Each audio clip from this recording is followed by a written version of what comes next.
My daughter is joining the company, so I need you to resign. Today is your last day." On the morning of the 20th, the president suddenly told me I was fired. I was shocked and didn't know what to say. The 20th was the day we paid our suppliers. Some payments were made through bank transfers for longtime suppliers, but I also made direct payments and visited them as a courtesy. "You look like you can go home right away. I'll give you the day off just for you, so leave quickly," the president said. He pushed me out of the office, and the door shut with a snap right in front of my face. I didn't even know where to start to argue. My name is Emily. I joined this family-owned paving company right after high school and worked as a clerical worker for 10 years, until just now. The company had about 20 employees, and when the current chairman was the president, the workplace atmosphere was great. It was an easy place to work. The chairman, now retired, used to work closely with the younger employees, and his wife, Catherine, would come in every day to help with various tasks until he was hospitalized. Their daughter, Kelly, was skilled in both field and office work. Her husband was the site manager and was trusted by the on-site employees. Even though they were the founding family, they never acted superior or looked down on the employees. It would have been wonderful if this enjoyable and smooth-running company life had continued, but unfortunately, reality wasn't so kind. At the end of last year, the chairman was diagnosed with cancer during the company's group medical examination. He decided to retire as president and appointed Kelly's husband, the site manager, as the next president. Both the employees and I unanimously agreed. We all thought the chairman should focus on his treatment and wished for his long life. However, suddenly the chairman's eldest son, Tom, appeared with his family. I didn't know where he heard the news from. It turns out the chairman had another child besides Kelly. Tom had been disowned about 30 years ago, and I didn't know about it at all.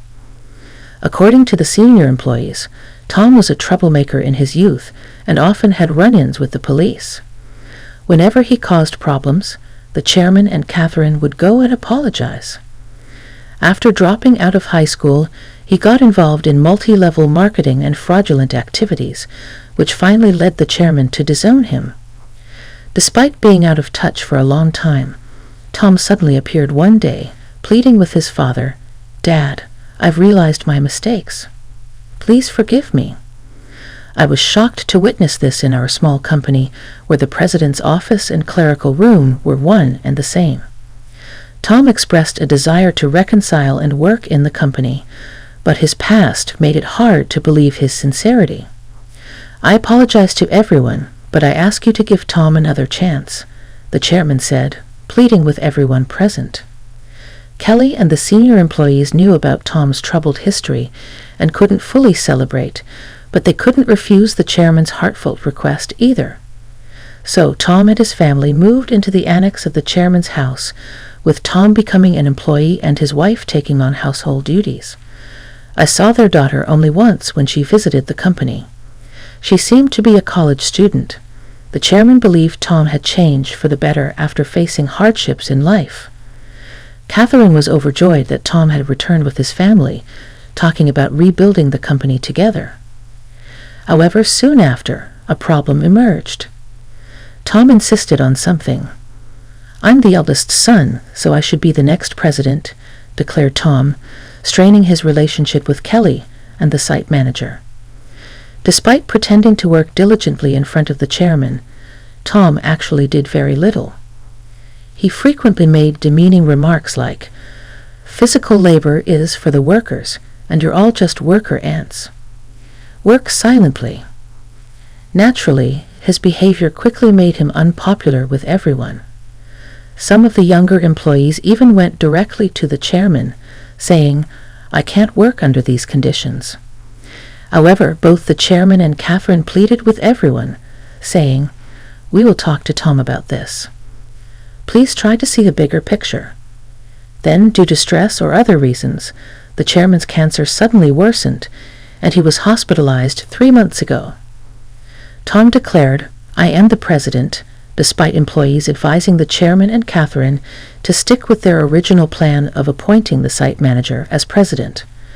They ultimately chose Tom, their biological son, over their daughter's husband. This decision sparked grumbling among some employees who felt the chairman and Catherine were biased by parental love or losing their sharpness with age. The once harmonious company atmosphere turned tense and uncomfortable. As tensions grew, Kelly and the site manager began working behind the scenes to manage the company. This left me alone handling all administrative tasks, whereas before, Catherine, Kelly, and I shared the workload. Now I regularly work overtime, sometimes leaving so late that the date changes before I head home. Meanwhile, Tom seemed to view administrative duties as effortless, spending his days at hostess bars, betting on horses, or gambling. My relationship with the president took a serious downturn over an expense issue. He had been using the company's credit card for personal dining and entertainment expenses, and I had been overlooking it to some extent. However, this time, the expense crossed a line.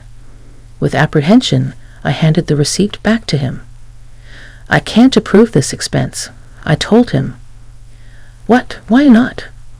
he demanded. "This is for your wife's corrective underwear. It's not related to business, so it can't be expensed." As expected, the president's face flushed with anger. "Don't challenge me. She's the president's wife. It's natural for her to dress well. This is a valid expense." "No, that's not how it works. Your wife's underwear can't be considered a business expense," I stammered, struggling to comprehend how the president could justify a $4,000 expense for his wife's corrective underwear. His next suggestion left me even more bewildered. "Then let's turn selling corrective underwear into our new business venture. We'll categorize it as inventory so it counts as an expense." The president seemed pleased with his idea, but I was at a loss for words. "We're a paving company," I managed to say. "So what? We can threaten clients that if they don't buy from us, we'll cancel their contracts. Everyone will buy. It's easy money. $22,000 for $4,000 for a set." The president chuckled loudly, but I felt horrified. "That's absolutely unacceptable. It will damage our credibility." I snapped at him in anger. From that moment on, I became the target of the president's disdain. Day after day, I endured constant parading from him. The situation became so difficult that I considered quitting many times. However, I continued to endure and work, driven by my loyalty to the chairman, who had always supported me, and my concern for the team, who would struggle if I left. The truth was, I couldn't afford to lose my job suddenly either. I decided to tough it out until the right moment to move on. But then, unexpectedly, I was fired. If I quit abruptly now, it will cause problems for our clients, I thought to myself. Taking a deep breath, I gathered my courage and confronted the president. "I can't do this. I can't just leave without proper notice and handover. Even your daughter wouldn't be able to handle the workload.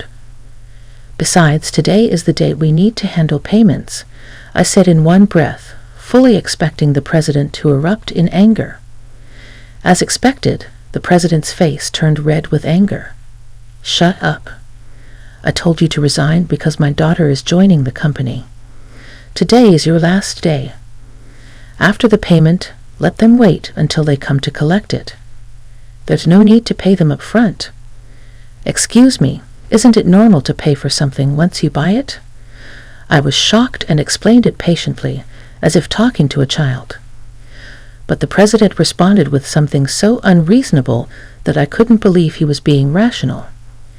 "If that's the case, just threaten to switch suppliers. Tell them we won't make the payment this time, so they should give it to us for free." "What? That's not something we can do, is it?" I was so stunned that I couldn't find the right words to respond. "You're completely useless. My daughter has a college degree. She can handle office work easily. As family, she won't question my expenses like you do. You're all talk and no action. We don't need someone like you in our company." "Leave now," the president sneered. It seemed clear he intended for his daughter to handle accounting so he could justify personal expenses as business expenses. "Oh, is that so? Just remember, I won't regret this," I replied. Words were futile at this point. My patience had worn thin. I quickly gathered my belongings and left the company, feeling sorry for our clients. I called Kelly despite knowing Catherine and Kelly were busy with the chairman. This was urgent. I explained everything and trusted the rest to Kelly. Once I left the company, I found myself with nothing to do, having been fired without notice, which clearly violated labor standards laws. If I reported this to the labor standards office, the company would be in trouble. Since our company was part of the middle company payment system, I could claim my severance pay and 1 month's salary. This system supports small and medium-sized enterprises that can't afford severance pay on their own. I didn't need to rush because I could apply within 5 years from my retirement date, and the Labor Standards Office had a 2-year statute of limitations. With my professional habits, I planned out the necessary procedures and timeline for retirement. I decided I could take it easy for at least a week. Lately, I had been working overtime and weekends nonstop, leaving no time for myself at home. There were many places I wanted to visit once I settled down, so I chose to go on a day trip to the beach for a refreshing break. After enjoying myself at the beach, I checked my phone in the locker and found several missed calls, emails, and voicemails. Among them, Kelly's email caught my attention. It said the payment process went smoothly. Everything was in order. I felt relieved despite the abruptness of my dismissal by the president. I couldn't shake the guilt of leaving my job in anger. Next, I listened to the voicemail from the company. It was the panicked voice of the president saying, "Hey, what's going on?" They're saying I'm not the real president. Did you know about this? Explain yourself. After chuckling at his realization, I continued to check my emails and voicemails. Among them was a message from the chairman, so I promptly headed to the hospital. Arriving at the hospital room that evening, I found Catherine and the president already there. As soon as the chairman saw me, he greeted me from his bed. "Emily, I'm truly sorry for my foolish son. Hey, what's going on? I'm not the official president. Explain yourself," Tom shouted arrogantly, clearly not understanding the situation. The chairman quickly silenced him with a stern command, "Quiet down." It turned out that right after I had called Kelly, she promptly informed the chairman and Catherine. Upon receiving the news, the chairman immediately contacted Tom, who was acting as president, and asked, "Do you really not know anything? So, what's the truth?" I calmly explained to the president, who was still shouting in confusion. "Tom, you didn't have any legal authority. Your role as president was just a title. It might seem confusing, but in business terms, president is a position within the company and doesn't hold legal standing like a representative director does. The representative director is the one legally responsible for the company's actions externally. It's a different and more formal role that requires specific legal procedures to change." I continued, "While the title of president can be changed informally within the company, altering the representative director involves complex legal processes. That's why your position didn't carry the legal weight you assumed it did. 3 months ago, when Tom was appointed president, there was strong opposition from Kelly, the site manager, and veteran employees. That's when I proposed a strategy. Tom would be a figurehead president, while the chairman remained the legally responsible representative director. As someone familiar with company procedures and laws, I knew the complexities involved.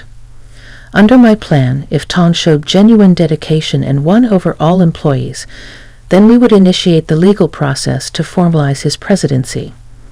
However, if Tom failed to prove himself fit for the role, the backup plan was to either remove him or even consider closing the company, while Kelly and the site manager prepared to launch a new venture.